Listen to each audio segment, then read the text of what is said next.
Assalamualaikum warahmatullahi wabarakatuh. Kepada yang terhormat Bapak Ibu dosen penguji uji kinerja pada PPG Transformasi Guru Kelas MI tahun 2025, perkenalkan saya Syaifullah Mukafi sebagai mahasiswa PPG batch 4 tahun 2025 di LPTK Universitas Maulana Malik Ibrahim Malang dengan NIM 25010911397. Pada hari ini Kamis tanggal 22 Januari tahun 2026, saya akan melaksanakan praktek pembelajaran dalam rangka penilaian uji kinerja di MI Miftahul Ulum Desa Sumberagung, Kecamatan Dander, Kabupaten Bojonegoro di kelas 5 dengan materi Aku dan Lingkunganku. Terima kasih, selamat menyaksikan. Wassalamualaikum warahmatullahi wabarakatuh. Assalamualaikum warahmatullahi wabarakatuh. Waalaikumsalam warahmatullahi wabarakatuh. Selamat pagi anak-anak. Pagi, Pak. Bagaimana kabar hari ini? Alhamdulillah, luar biasa. Allah Akbar. Yes. Oke, terima kasih. Sebelum memasuki pembelajaran, alangkah baiknya kita melakukan berdoa dulu. Untuk ketua kelasnya, silakan memimpin berdoa. Khusyuan, khusyuk. Doaan. A'udzu billahi minas syaitonir rajim. Bismillahirrahmanirrahim. Alhamdulillahi rabbil alamin. Ar-Rahmanir-Rahim. Malaka na'budu wa iyyaka nasta'in. Ihdinas siratal mustaqim. Siratal ladzina an'amta 'alaihim ghairil maghdubi 'alaihim waladdallin. Amin ya rabbal alamin. Oke, terima kasih. Semoga hari ini kita dapat melakukan pembelajaran dengan sungguh-sungguh dan sesuai harapan. Amin. Kemudian pada kali ini kita absen dulu ya. Untuk nama-nama yang saya panggil nanti angkat tangan. Apa hari ini masuk semua? Masuk. Semua ya. Alhamdulillah. Anindya Nuri Astagli. Hadir Halisa. Hadira, Pak. Erlangga Satria Agung. Fahima Salsabila. Dewa. Ya. Terima kasih. Sekarang anak-anak untuk memulai pembelajaran kali ini, hari ini silakan kita menyanyikan lagu Indonesia Raya dulu. Kita untuk anak-anak dimohon untuk berdiri. Ayo. Indonesia,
peserta didik, anak-anak dimohon untuk duduk kembali. Apa perasaan Anda pada saat ini? Pada hari ini? Senang ya? Bahagia tentunya. Yang penting. Dan pembelajaran kali ini yaitu tentang aku dan lingkunganku. Dan pembelajarannya pesan pada pagi hari ini yaitu peserta didik dapat menganalisis kewajiban warga terhadap lingkungan. Tahukah lingkungan di sekitar kita? Tahu ya? Oke, terima kasih. Yang kedua yaitu peserta didik dapat mendesain aksi nyata pelestarian lingkungan. Oke, jadi ini pembahasan pada pagi hari ini. Oke, sekarang kita bisa melaksanakan ice breaking. Bisa ya? Ayo ice breaking.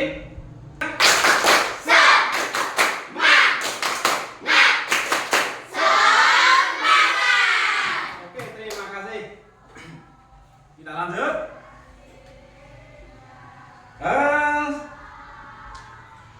Saat ini Bapak Guru akan menampilkan sebuah video.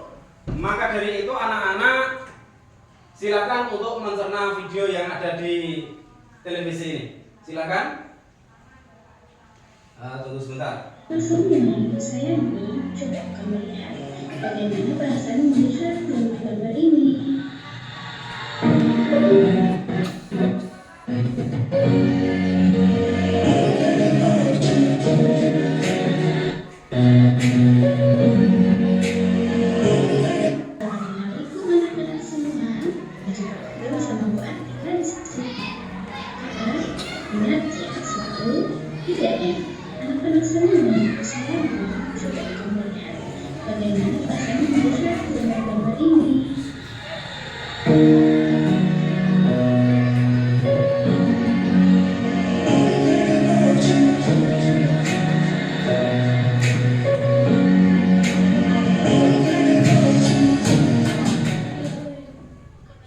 Kebersihan lingkungan sekolah merupakan faktor penting dalam menciptakan kehidupan sekolah yang baik.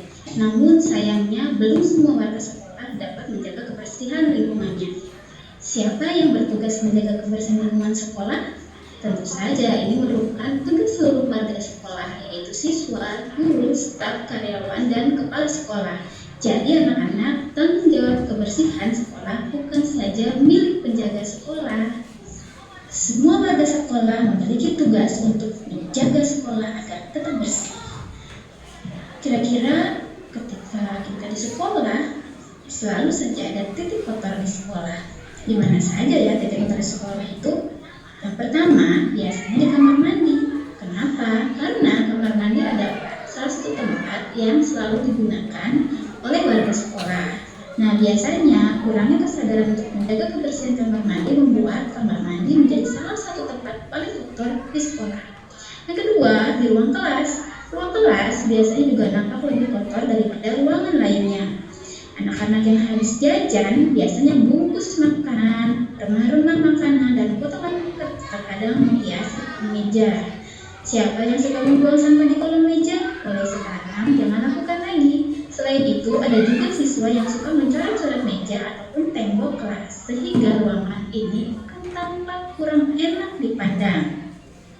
Yang ketiga, di area sekitar tempat sampah. Sampah yang membludak menjadi salah satu penyebab sekolah menjadi kotor. Selain itu, beberapa siswa biasanya melempar bungkus makanan ke arah tempat sampah, tapi tidak peduli apakah sampah tersebut masuk ke bak sampah atau tidak.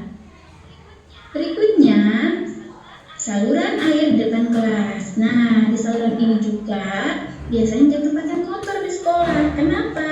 Siapa yang juga menyapu kelas tapi mengarahkan kotorannya ke saluran air? Biasanya siswa yang kurang menyadari kebersihan lingkungan sekolah, dia akan membuang sampah saat dia menyapu di kelas ke saluran air. Mereka kurang menyadari pentingnya kebersihan saluran air. Jika saluran air tidak berfungsi dengan baik, maka kemungkinan akan terjadi penyumbatan saluran air dan bisa membuat air sekolah kita menjadi banjir. Berikutnya, tadi tempat-tempat kotor yang ada di lingkungan sekolah, kita juga harus tahu bagaimana cara agar sekolah kita tetap bersih, yaitu dengan cara menjaga kebersihan lingkungan sekolah. Yang pertama, anak-anak ingat ya, kalian harus selalu melakukan piket kelas. Melakukan piket kelas adalah salah satu tindakan efektif untuk menjaga kebersihan lingkungan sekolah. Jika kalian menyenangkan, kalian harus membersihkan seperti menyapu, membersihkan meja dan papan tulis. Selain itu, mereka juga harus bisa menegur teman yang tidak mau menjaga kebersihan dan kerapian kelas.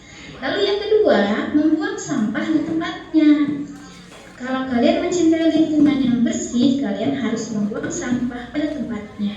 Kalian tidak mau kan dihukum ibu dan bapak guru karena membuang sampah sembarangan. Yang ketiga, menjaga kebersihan kamar mandi sekolah. Anak-anak semua harus sadar bahwa menjaga kebersihan kamar mandi adalah tanggung jawab bersama. Kemudian keempat, mengurangi penggunaan plastik. Plastik bungkus makanan menjadi salah satu penyebab utama banyaknya sampah. Mengapa kita harus menjaga kebersihan lingkungan sekolah? Nah, mari kita pahami apa sih manfaat kebersihan lingkungan sekolah. Menjaga kebersihan lingkungan sekolah dapat memberikan manfaat sebagai berikut. 1. Menambah semangat belajar. Jika lingkungan sekolah bersih, kamu akan semangat menjalani pembelajaran. Bayangkan jika kelas kamu terasa penat, bau dan kotor, pasti kamu akan malas untuk belajar.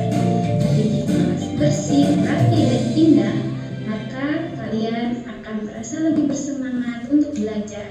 Yang kedua, dengan menjaga kebersihan lingkungan sekolah dapat menghindarkan warga sekolah dari penyakit.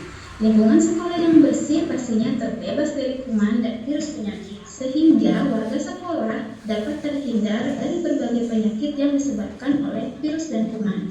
Kebersihan sekolah juga dapat menghindarkan siswa, guru, dan karyawan dari penyakit demam berdarah. Yang ketiga, lingkungan sekolah menjadi nyaman dan sehat. Lingkungan sekolah yang bersih pasti akan nyaman dan sehat.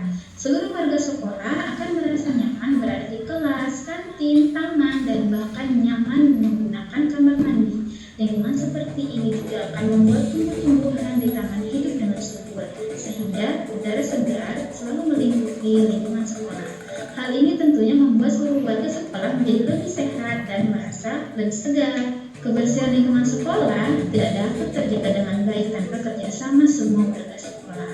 Oleh karena itu, dengan melihat pentingnya kebersihan sekolah, siswa, guru, karyawan, dan kepala sekolah harus memiliki kesadaran untuk menjaga lingkungan sekolah agar tetap bersih. Yuk selalu rajin membersihkan lingkungan sekolah ataupun lingkungan sekitar kita. Anak pandai selalu cinta lingkungan. Wassalamualaikum warahmatullahi wabarakatuh. Oke, putar pembelajaran lewat video ya. Jadi setelah kamu semua melihat video tadi, apa yang dapat kalian simpulkan dari video-video tersebut? Ada yang tahu? Ada yang tahu? Oh ya, angkat tangan dulu, Mbak Sania, ayo silakan. Harus menjaga lingkungan sekitar. Harus menjaga lingkungan sekitar. Oke, terima kasih. Ayo yang lain. Menjaga lingkungan. Menjaga lingkungan, boleh. Ayo, ada lagi? Jaga lingkungan dengan baik. Menjaga lingkungan dengan baik. Oke, terima kasih. Berarti sudah memahami ya tentang pembelajaran lewat video tadi. Oke. Jadi perlu adanya kesimpulan. Di sini tadi digambarkan ada selokan yang sangat kotor dan nanti itu terjadi dampak-dampak yang sangat membahayakan. Kemudian ada toilet yang kotor dan nanti akan menjadikan sebuah penyakit. Oke. Sekarang kalian bisa dibuat. Oh ya sudah. Kelompok 1, kelompok 2, kelompok 3 gitu ya. Ayo berhadapan, hadap sana. Yang Putri bisa menghadap ke utara. Ayo menghadap ke utara dulu. Nanti saya Dari video tersebut kita dapat menyimpulkan ya untuk pembukaan. Jadi ini bahan ajar, modul ajar pendidikan Pancasila, tema aku dan lingkungan sekitarku. Nah, di sini bagaimana lingkungan di sekitarmu? Bagaimana lingkungan di sekitar kita? Ada yang bersih, juga ada yang kotor. Aduh, gak kena di paus.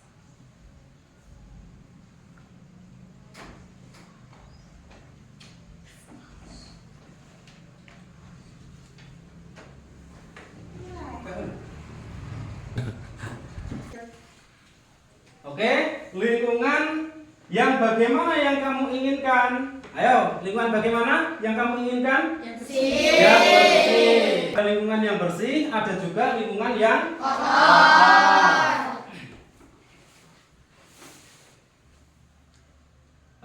Hak dan kewajiban kita sebagai seorang pelajar, ketika ada sekolah yang kotor, kewajiban kita harus membersihkan dan menjadi hak semua yang berada di lingkup sekolahan. Oke. Jagalah kebersihan. Ini contohnya ketika ada piket harus melakukan sesuai dengan piketnya masing-masing. Mari kita buat lingkungan kita bersih dan sehat agar pendidikan kita menjadi lebih nyaman. Oke. Nah, di sini ada dicontohkan seperti sampah-sampah yang berserakan seperti di sungai bisa atau di got.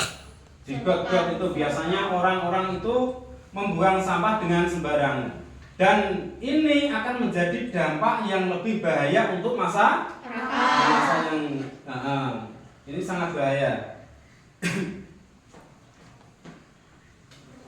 Kita harus ikut menjaga lingkungan sekolah selalu bersih. Tadi piketnya siapa hari ini? Oh ya, tadi kamu nyapu ya? Oke, sama siapa? Sama saya. Oh ya, sama. Dah, terima kasih. Selalu harus mentaati peraturan. Sekian, terima kasih. Dan kita akan melakukan pembagian LKPD ya. Nanti kamu bisa mungkin menjadi 3 kelompok. 1, 2, 3. Ya. Nanti ini menghadap ke utara. Boleh menghadap ke utara? Ayo. Tak kasih lembar LKPD.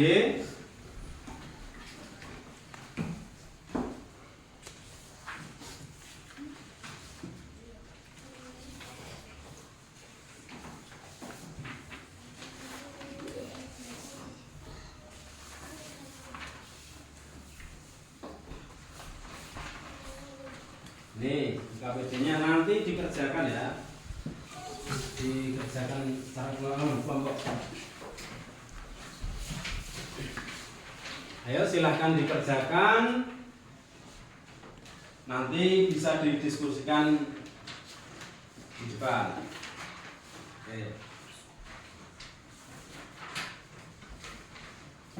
Oke, sudah selesai hasil kerja kelompoknya? Kalau sudah, sekarang presentasi. Pak Ip ingin tahu presentasinya. Bisa diurut dari kelompok 3 dulu, bisa maju, dibaca di depan coba, biar yang lain dengar hasil kelompok 3.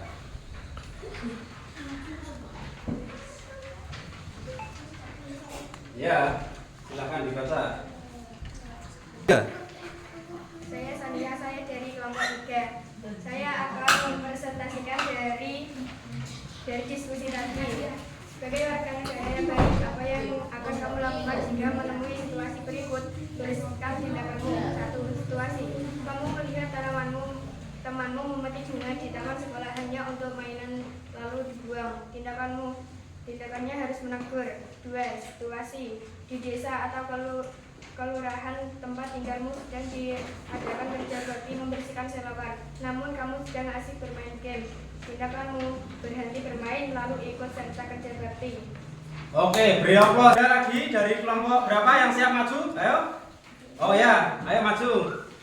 Kelompok berapa ini? Kelompok 2. Salam. Assalamualaikum. Assalamualaikum warahmatullahi wabarakatuh. Waalaikumsalam warahmatullahi wabarakatuh. Hasil diskusi kelompok 2. Petunjuk sebagai warga negara yang baik, apa yang akan kamu lakukan jika menemui situasi berikut? Tuliskan tindakanmu. 1. Situasi. Kamu melihat temanmu memetik bunga di taman sekolah hanya untuk mainan lalu dibuang. Tindakanmu. Melarangnya karena hanya merusak tanaman dan lingkungan. 2. Situasi. Sisa atau kelelahan tempat tinggalmu dan diadakan kerja bakti membersihkan sekolah. Namun kamu sedang asik bermain game. Tindakanmu. Berhenti bermain lalu mengikuti kerja bakti. Oke, terima kasih buat Mas Beni. Jadi hasilnya kata Mas Beni, ketika ada teman yang mengambil bunga dipotik kemudian dibuat mainan kemudian dibuang, menurut Mas Beni harus ditegur ya Mas Ben. Dan kemudian ada kerja bakti dari sebuah desa atau kelompok, kemudian dia bermain game, kita harus segera mengikuti. HP-nya diletakkan dulu kita. Oke, dari hasil Mas Beni benar sekali. Jadi ketika ada teman yang memetik bunga kemudian dibuang dengan sia-sia, itu menurut Mas Beni ditegur, betul. Karena nantinya akan menjadikan sebuah sampah yang berserakan. Oke, mungkin ada lagi dari terakhir kelompok berapa? Saya ingin tahu. Kak Guru, ayo silakan maju. Nomor 1. Ya, ayo silakan maju. 3.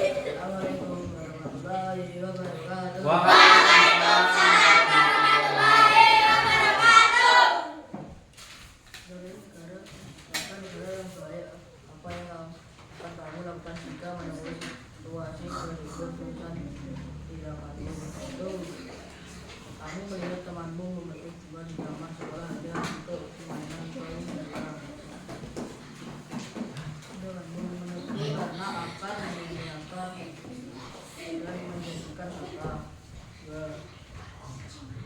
Di desa ada pengurangan tempat tinggalmu sering dan juga saja menunjukkan hewan, namun kamu saja masih bermain. Dan langsung mengikuti kerja bakti.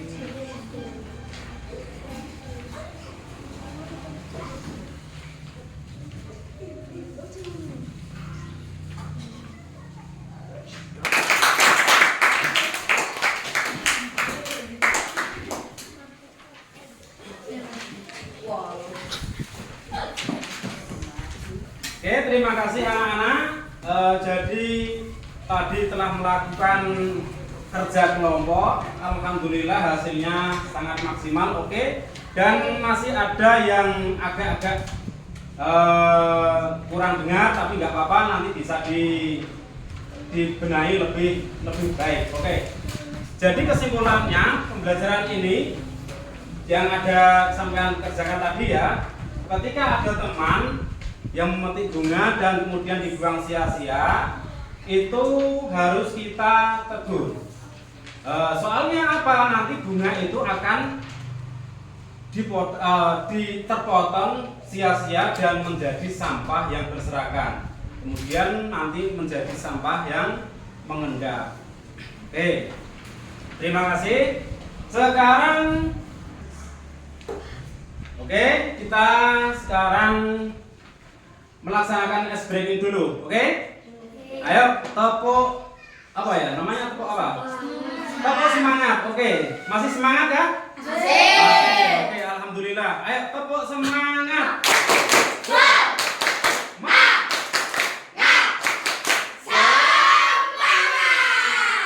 Oke, terima kasih. Jadi kesimpulan pembelajaran kali ini mungkin ada, sudah paham ya? Paham. Mungkin ada yang perlu ditanyakan dari pembelajaran hari ini? Saya Pak. Oh ya, apa? Apa? Pak, apa yang dimaksud sampah organik? Oh ya.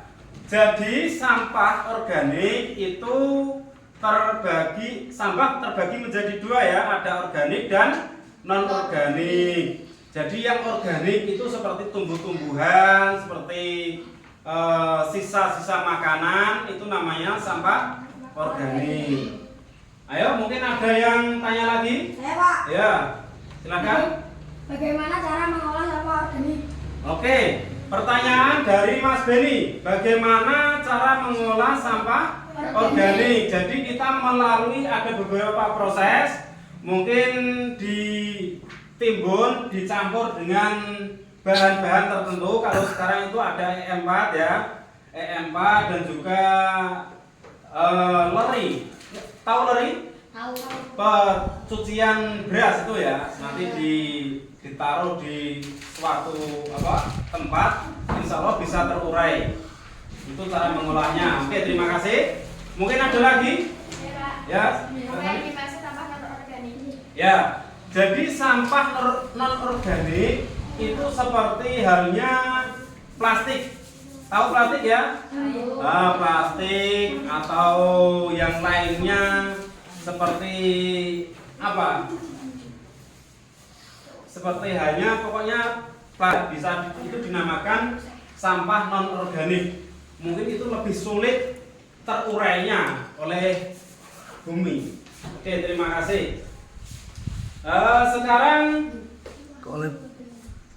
oke, jadi sampah non organik Mbak Sania ya, itu sampah yang terbuat dari plastik, biasanya plastik atau di sini seperti kain. Bisa. Itu sangat sulit terurainya oleh mikroba. Soalnya sampah-sampah plastik, makanya sampah plastik kalau bisa itu disendirikan, sampah organik disendirikan. Oke, mungkin ada pertanyaan lagi? Siapa? Mas Wahyu, oke, ayo. Bagaimana dampaknya sekolah yang tersumbat? Bagaimana dampaknya selokan yang tersumbat? Ini sangat perlu diperhatikan ya. Biasanya di desa atau bahkan di kota-kota itu banyak orang yang membuang sampah sembarangan. Makanya sampah ketika ada air hujan, selokan jadi tersumbat. Dan akibatnya yaitu menjadi air meluap. Akhirnya terjadilah kebanjiran. Oke, paham? Terima kasih. Ayo.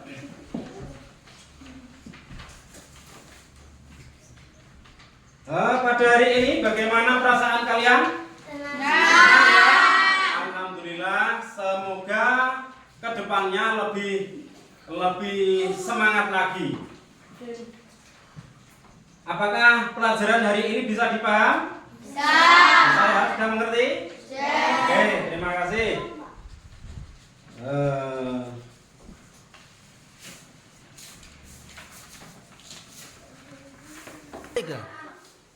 Sekarang baik mau tanya. Jadi kesimpulannya saya ingin memastikan apakah sampai mana. Coba berikan contoh sampah organik apa ya, Mas Java? Buah yang busuk. Buah yang busuk. Oke, Mbak Dita, buatkan contoh sampah non organik apa? Plastik. Oke, apa lagi? Ada lagi nggak? Kain bisa. Kabel juga bisa. Nah, jadi itu termasuk sampah non organik. Oke. Sekarang ya untuk persiapan nanti semoga pertemuan kali ini bisa memberikan kita manfaat dari kita semua, dan semoga pertemuan yang akan datang lebih manfaat lagi. Amin Allahumma amin. Oke, sekarang Doa keluar kelas. Bismillahirrahmanirrahim. Bismillahirrahmanirrahim. Alallahi la haula wa la quwwata illa billah. oke, terima kasih. Ganti pelajaran ya. Saya akhiri Wassalamualaikum warahmatullahi wabarakatuh. Waalaikumsalam.